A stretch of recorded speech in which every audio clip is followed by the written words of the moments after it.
Hello, welcome to another day with Prini. Uh, I've been on a little break. I've not been posting so much. I've been under the weather.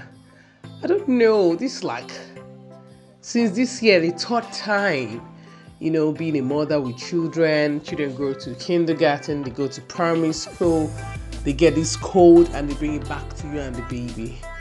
So you receive. So I try my best to fight. Try to take my multivitamins to be able to fight, not always down. From last year, I said my sport, this the fifth time I'm going under the weather. Hopefully, from next month, the weather will be getting calmer. So right now, I'm under the weather again. So I went on a break because I'm having catarrh, cough. It's not really be easy, but I told myself I can't just leave myself. And an important note, whenever you think you're under the weather or you're not feeling too good, that you have to go on a pause in sport or anything.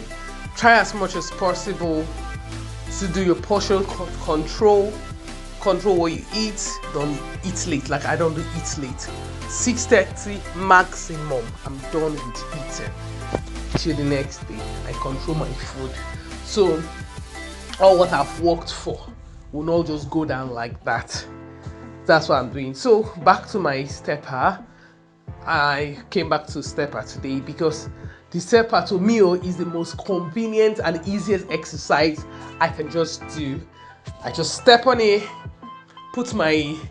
massage my stomach, yes, wear my waist waist trainer to help with heat, burning fat around the stomach, and step on it. 2, I can put music, give me the energy. Music has this energy, gives you the vibes. When I hear the music, I just pull myself in order I do it. Yes. So you see, that's the only thing I'm doing, the music and the vibes. Thank you for writing. Thank you for always checking out. And thank you for reading comments. I've tried to respond to those I can. If you are new to my page, yes, I'm a mother of 4. I had my 4 children through CS, which I always say. It's not really be easy, but you can achieve anything you want to achieve. First and foremost, putting your mind into it, telling yourself, I can do it. If I, a mother of 4, can do it, then I believe you can do it.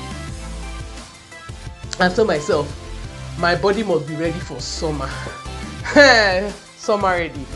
Summer starts in June, so I have definitely just 2 months to hit whatever I have to hit. It's not because of the up and down going under the weather. I think by now, and most of the time this thing lasts like 2 weeks. There's one that lasted 3 weeks. It was even moving to the 4th month. I went to the doctor 2 times. They said it was a virus. I like this virus. Cough and catarrh is not just stopping. I became scared. So I try as much as possible. I take my multivitamin by vitamin C, my D weekly, K. Then I take all the other my zinc, all the other necessary ones. Take my fruits, building up the immune system. But they say it's a virus. The children brings it out. They start home. So what will I do? So as much as possible, I just said myself, let me move my body a little. Okay.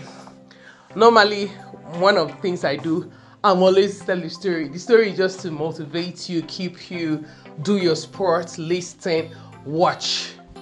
So I think my story for today goes like this. Okay, there's this man.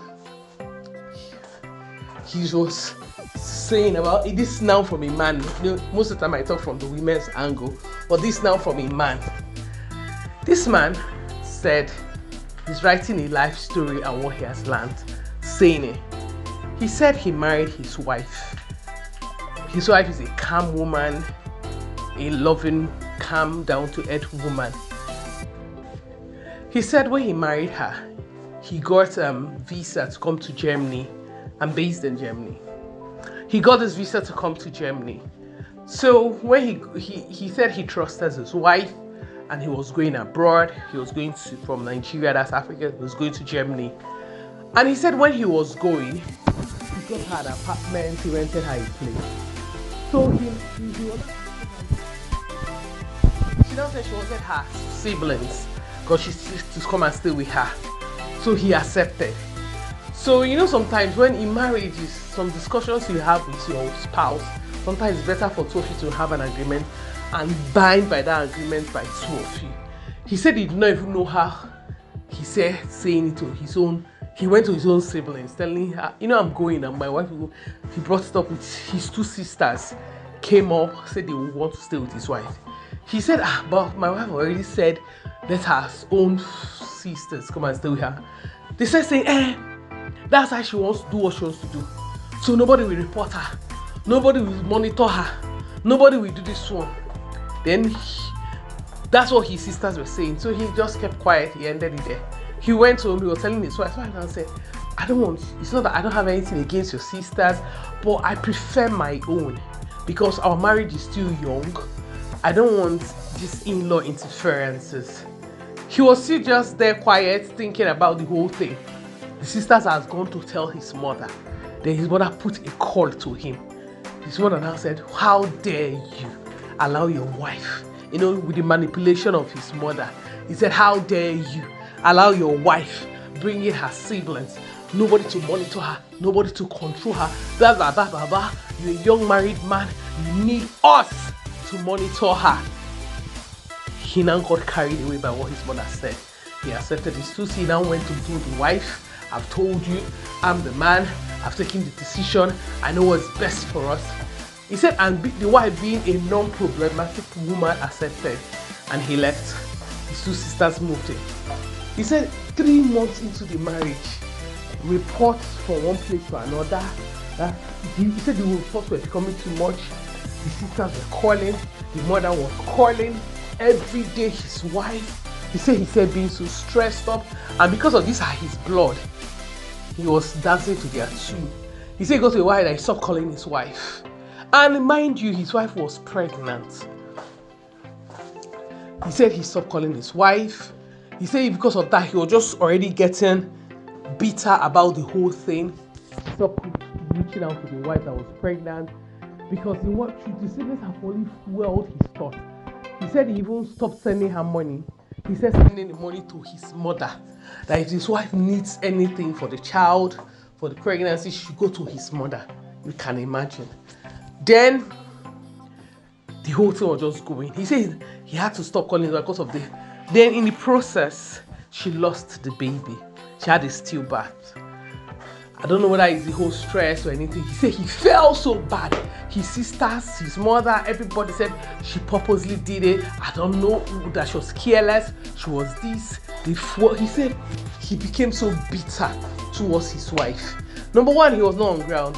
From his family, he said he felt so bad and he was so bitter.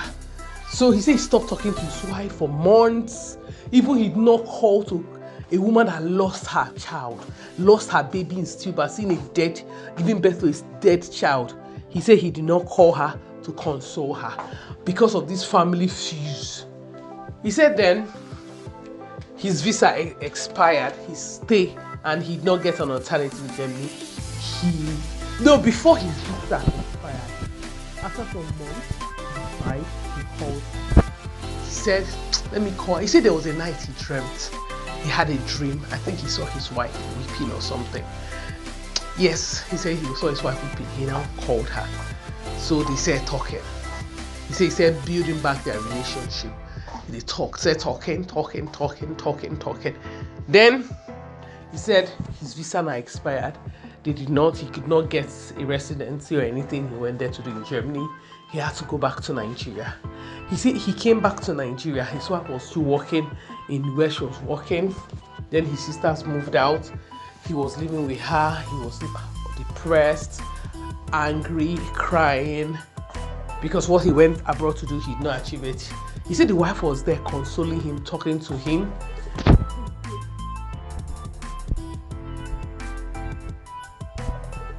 He came back, left, finished. The wife now told him that why don't he get a job? Then he got a small job he was doing. The wife was still very supportive. He said his wife was never rude to him one day. He said the funny thing, his sisters, his mother, during that 1 year that he was at home not doing anything, they stopped calling him because the money that he was pumping, sending was no more there. So they stopped calling. So he said that one day he was just lying down. He had another dream. He said his father appeared to him and told him, you have not treated your wife well. You have hurt this woman. She's the grace you carry. He said he was just listening to his father, his late father, that the wife is his grace. So he said he woke up that day. From the small job money he was making, he went to buy his wife a gift. He knelt down officially to apologize to his wife for allowing his mother and his two sisters manipulate his thoughts towards her. He begged her. He said from the bottom of his heart, he apologized. You know, there's something like, hey, I just will make up. He said, because the father was in that room, told her, your wife is still grieving from the loss, the death of her child, everything. He said he begged her. He apologized and said, let bygone be bygone. Let's start a new life. I know I'm here, we have made up, I'm living here, but I want it to be on a clean slate. He said that's how everything ended. He said living as husband and wife. He was doing his job, she was still assisting him, and no, she was still doing her own. He said after the everything about, I called him one day that he should reapply for visa to another European country. He told his wife, babe, I don't have the money again. Let me be doing this my the wife called him, go to the bank, I'll help you secure a loan with my salary. You are going there for us, and you pick me up. When you go and settle, you come and pick me up. He said he now he applied for visa. I think Portugal. He got a visa. The wife gave him money. He said this time around, he did not even tell his mother or his sisters about their plans.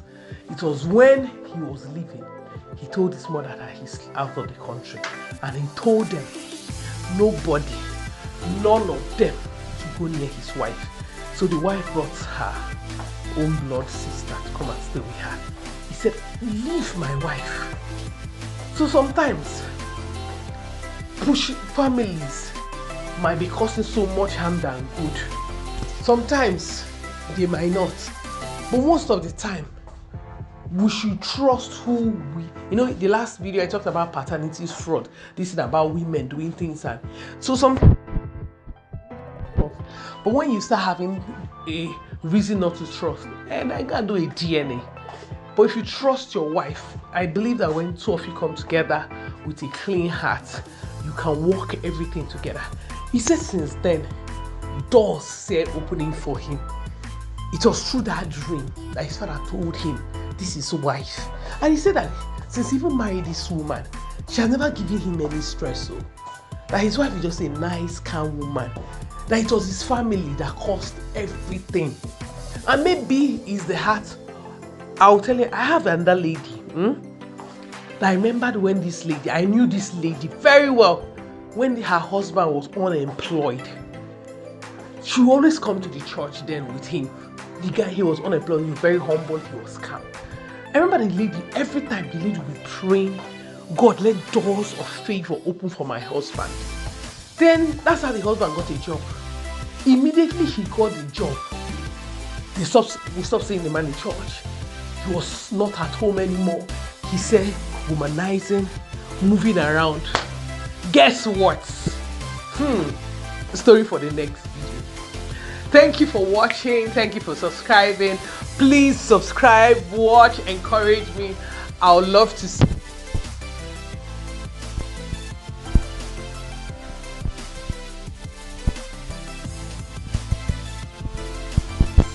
our summer body will get it. We can do our mommy makeover by ourselves. If you put your mind in it, you can have that shape you want. You can have that figure you want. Everything, it starts from the mind. Then being focused and being challenged. Thank you very much. See you in my next video. Bye.